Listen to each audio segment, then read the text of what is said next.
भीम साथियों, आज हम किस जो है मानव कांशीराम जी के द्वारा लिखी गई एक पुस्तक चमचायुग और परम पूज्य बाबा साहब डॉक्टर अंबेडकर ने हिंदुओं का औजार एक शब्द यूज़ किया। उन्होंने इससे मिलते जुलते कई शब्द उपयोग किए, जैसे हिंदुओं का दलाल अथवा हिंदुओं का पिट्ठू आदि। तो बाबा साहब अंबेडकर के द्वारा उपयोग किए गए शब्दों एवं किसी भी व्यक्ति को, मिशनरी व्यक्ति को चमचा ना समझा जाए, इस पर और जो दलित समुदाय का अंधकार युग है उस पर और चमचों की वैरायटीज़ पर, और हमने क्या खोया क्या पाया पूना पैक्ट से, इस बारे में हम आपसे थोड़ा डिस्कस करेंगे। तो शुरू करते हैं।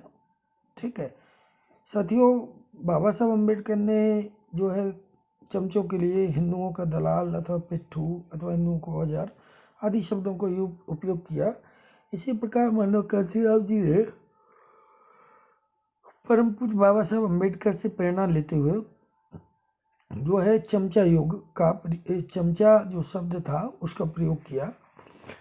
कुछ लोगों के द्वारा, कुछ अनजान लोगों के द्वारा जो है मिशनरी लोगों को चमचा समझने की भूल की जाती है। तो इस पर हम जो है यही कहना चाहें, किसी मिशनरी व्यक्ति को चमचा ना समझें, क्योंकि कुछ लोगों द्वारा किसी मिशनरी व्यक्ति को चमचा समझने की भूल करना संभव हो सकती है। यह भयंकर भूल हो सकती है। मिशनरी और चमचे दोनों में ज़मीन और आसमान का फ़र्क होता है। ये दोनों विपरीत ध्रुव हैं। एक मिशनरी व्यक्ति जहाँ सबसे अधिक आज्ञाकारी होता है, वहीं चमचा एक सर्वाधिक जी हुजूर करने वाला चापलूस होता है। जो लोग आज्ञाकारिता और चापलूसी में अंतर नहीं कर सकते हैं, उनके द्वारा किसी भी मिशनरी व्यक्ति को चमचा समझने की भूल करने की संभावना है। किसी चमचे को उसके अपने समुदाय या अपने ही समाज के विरुद्ध प्रयोग किया जाता है, जबकि किसी मिशनरी को उसके अपने समुदाय की भलाई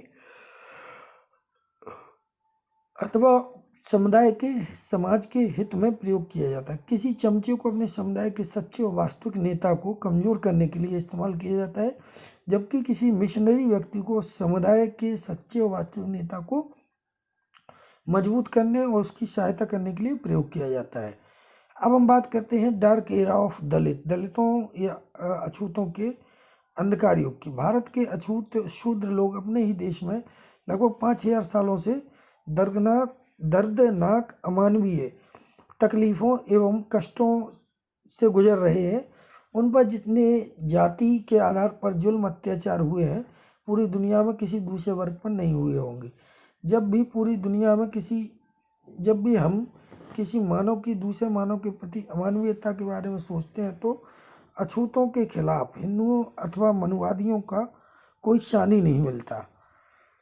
भारत के अछूतों के साथ जुल्म ज्यादती कभी नहीं रुकी, परंतु जब अम्बेडकरवादी बाबा साहब एवं मानव कांशीराम जी के दौर में सशक्त हुए, तब इन पर जुल्म अत्याचार कुछ कम हुआ अथवा डाइल्यूट हुआ, कह सकते हैं कि डाइल्यूट हुआ, परंतु पूर्ण रूप से इसमें प्रतिबंध नहीं लगा। परंतु मानव कांशीराम जी के परिनिर्वाण के बाद यह जुल्म पुनः बढ़ा है। इसलिए वर्तमान समय को हम डार्क एरा ऑफ दलित कह सकते हैं, या दलितों के लिए अंधकार युग कह सकते हैं। पूना पैक्ट से हमने क्या खोया क्या पाया। पूना पैक्ट ने अछूतों से सेपरेट इलेक्टोरेट अथवा पृथक निर्वाचक मंडल छीन लिया और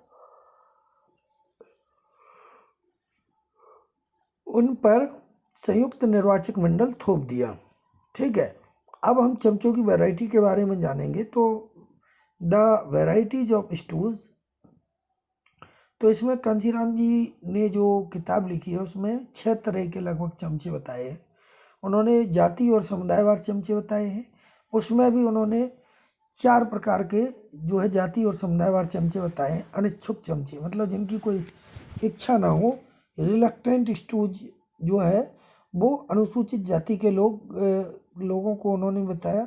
नव दीक्षित चमचे, उन्होंने कहा कि अनुसूचित जनजाति के लोग, वो कैसे हैं, नव दीक्षित चमचे। महत्वाकांक्षी चमचे ओबीसी के लोग, और मजबूर जो हेल्पलेस चमचे हैं वो माइनॉरिटी के लोग। अब पार्टीवार चमचे बीजेपी में भी जो है, जैसे वर्तमान में अगर हम बात करें पार्टीवार चमचों की, तो बीजेपी का सबसे बड़ा चमचा रामदास अठावले और रामविलास पासवान, उसका बेटा चिराग पासवान। उनके बाद अगर हम अज्ञान और जैसे कांग्रेस में बात करें तो बहुत सारे हैं, बाबू राम मतलब जगजीवन राम से लेके अब तक बहुत सारे पैदा हुए हैं, ठीक है। इसी प्रकार अज्ञानी चमचे, जिनको किसी बात का ज्ञान नहीं हो, ऐसे चमचे। ज्ञानी चमचे जो सब जानते हुए भी है अम्बेडकरवाद के ढोंग पीटते हैं और मनुवादियों की मदद करते हैं। चमचों के चमचे, इन चमचों के चमचे, और चमचे विदेशों में। इतने प्रकार के चमचे कांशीराम जी ने बताया, उन सभी का एक ही ट्रीटमेंट कांशीराम जी ने बताया। उन्होंने कहा कि hit the hands which operate the चमचा, मतलब चमचे पर वार ना करो बल्कि उस हाथ पर वार करो जो चमचे को चलाता है। अगर साथियों ये कुछ मतलब थोड़ा सा निचोड़ है, और अगर ये वीडियो आपको बहुत अच्छा लगा हो तो इसको जो है चैनल को ज़्यादा से ज़्यादा सब्सक्राइब कीजिए और इस वीडियो को शेयर एवं लाइक कीजिए। थैंक यू फॉर जय भीम, नमो बुद्धाय एवं धन्यवाद आप सभी को इस वीडियो को देखने के लिए।